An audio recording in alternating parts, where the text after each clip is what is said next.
Welcome to this DaVinci Resolve Fusion node breakdown. Today's node is the dCrop node. So we're going to jump into Fusion, and we've got our setup that we've been using. We've got an updated rough draft of our scene now, throwing some ground texture and stuff in there, doing some testing. And let's say we wanted to test out something on like the sky. Now we could go into our program that we're using to create our 3D and keep swapping out the sky and seeing how it looks. And if we really don't care about our lighting or anything, we want to swap out that sky, or this is just final and we want to swap out that sky, we can actually do that. Because if we look at our deep points node, you can see it's all separated and we've got our sky sitting way back here. So we could technically, we could throw an image in front of that since it's so far back there. But the proper way to do it would be to use a dCrop node to get rid of whatever you don't want to use. So let's go ahead and add a dCrop, and you can see it just crops some of our stuff away. So on our node, we've got two checkboxes, one to use our minimum on the Z, and our minimum is going to be from the front back.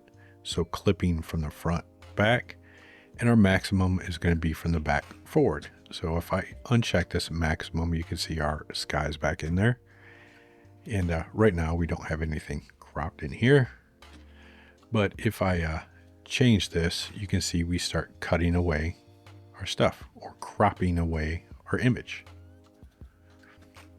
And if I uncheck that and check use maximum, now we can cut away that back stuff.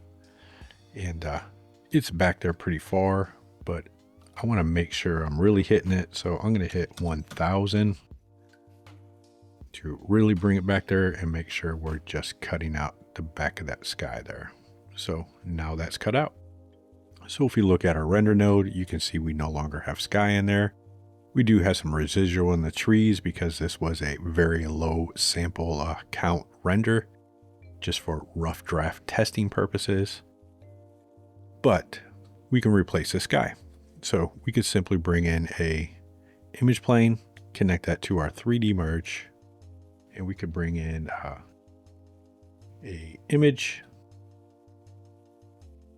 stick that into our image plane. And if we look, and let's go ahead and back our image plane up.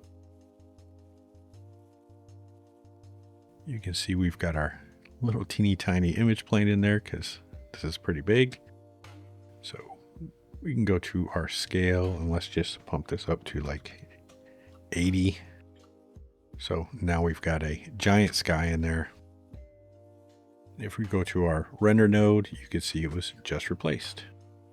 So we can bring this forward. You can see it's cutting everything out. We can bring it back behind our trees, and we can place it wherever we want. So we can get a different look using our new sky.